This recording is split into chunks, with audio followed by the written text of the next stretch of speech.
Hello, it's the first day of 2019. So, I wanted to remind you again that this Thursday, the author of this book, Kathie Snow, is going to be my guest on our live Thursday show.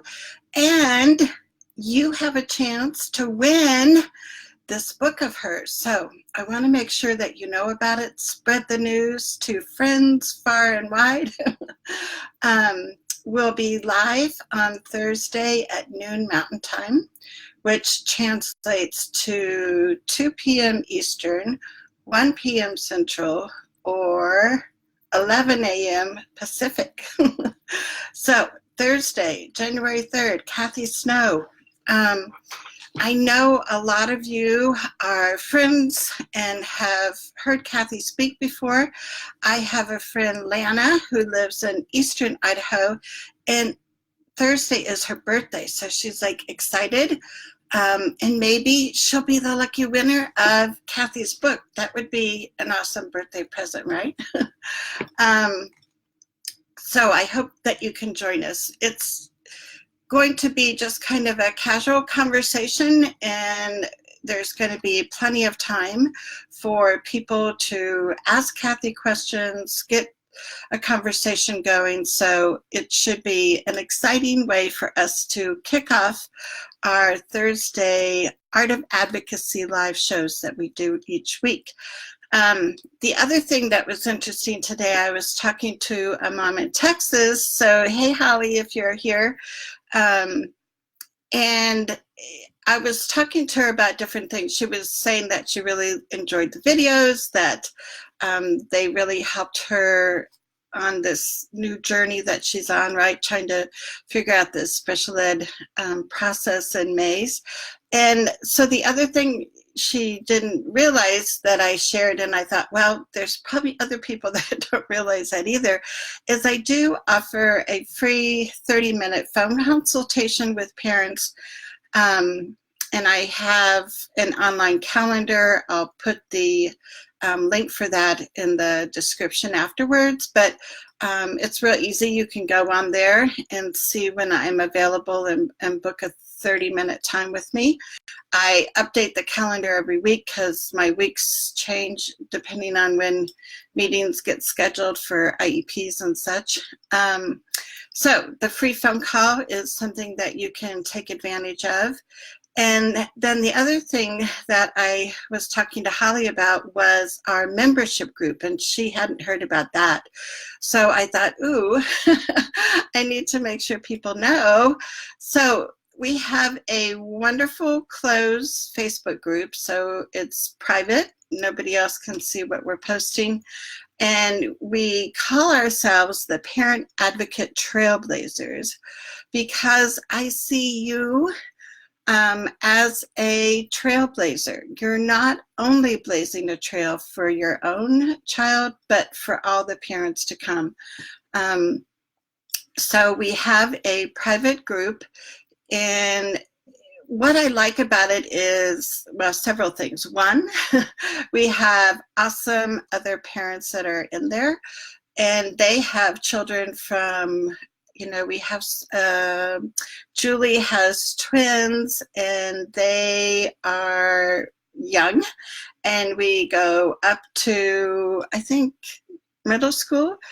And so we have parents with a variety of ages of kids, a variety of disabilities, and they are an awesome support for each other. And when you join our membership group, there'll be a terrific support for you. I'm always in there every day and answering specific questions. And, what I like is that we can really narrow down to the situation that's happening with you.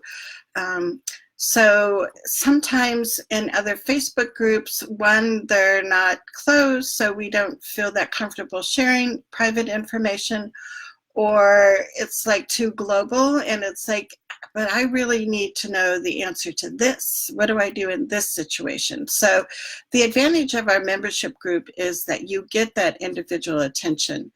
And it really, I think, helps decrease the stress of what it's like when you're a parent and trying to navigate the special ed system. So our membership group is called Parent Advocate Trailblazers. I'll post a link for that.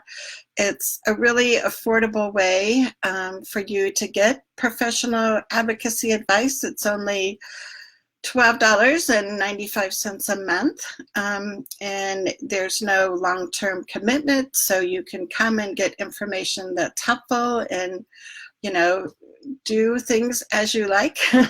It can be individualized for you. And the link that I post will have other information about we do a monthly training, a monthly Q&A where people can come on live and we can have an actual conversation. We also do a strategy session every month where we focus on one parent and their current situation, and we strategize some next steps. So if you don't know about our Parent Advocate Trailblazer group, I encourage you to check that out. So the other thing was, you might notice I'm in a different place today. Yesterday, I tried to multitask and combine riding my stationary bike with doing a live broadcast. And if you didn't see it, that's okay. You might not want to, but it was a time where we could laugh afterwards. So today I thought, no, instead of multitasking, I'll just come in my office and do a broadcast here. So it's the new year. I don't know if you set resolutions. I, have goals and it seems like I don't accomplish because, I don't know, it's always like a process. So one of my ongoing goals is to be a better listener. And when I was thinking about that today, I was thinking, I guess one of the biggest strategies that I can offer parents is to ask more questions. And that sometimes means that we have to take a step back and not be so quick to answer, not be so quick to judge or have this knee-jerk reaction. And what I like about the strategy of asking more questions is that you become a better listener because you understand the situation better, and it can give you time to process. So even if you're asked a question in an IEP meeting and you feel kind of uncomfortable and it's like, how am I going to respond to this? One of the easy things that you can do is to ask a question back to that person. So when I was looking at, in my book, The Art of Advocacy, it's available on Amazon, but in chapter 2 in my book, I have a lot of sample questions and scenarios. And the title of this chapter is Listen and Ask Questions with Genuine Curiosity. And I think that can make such a huge difference. We need to ask more questions and assume less. So if you are looking for something just a quick read, but like kind of pretty well packed with strategies, my Amazon #1 best-selling book would be something that you might want to pick up for the new year. And what I've tried to do in each chapter is to give you some actual scenarios of real conversations that happen at IEP meetings and how you can respond. Because I think so often we sometimes hear about, things that sound like, well, that's a good theory, but like, how do I really do that? So in this chapter 2, I have, 8 different specific things that parents can do in changing their ability to really listen and to ask clarifying questions. So let me just go through these 8 quickly and kind of give you a little bit of a feel. So what can parents do? Number 1, Challenge yourself to set aside your opinion for a time in order to see this situation from someone else's perspective. And then I talk about that one. 2, notice both the emotion and what the speaker is saying. So that's why, like, the body language, the emotion, all of those parts, you really have to key into, not just the words that you're hearing at meetings. Number 3, while listening, do not think about who is right.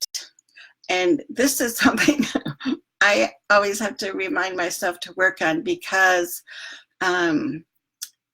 especially when we have discussions about inclusion, and the school team is recommending a more restrictive placement, I have to remind myself to listen, to think of their perspective, and not hang on to, I'm the only one that has the right solution.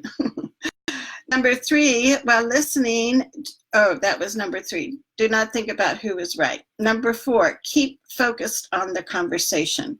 And this might seem simple, but sometimes our mind just kind of goes. Or when you are at the meeting and they tell you all these low scores and all, this laundry list of things that your kid can't do, it's really hard then to listen to the rest of the conversation at the meeting. So that's another tip to kind of keep in your brain.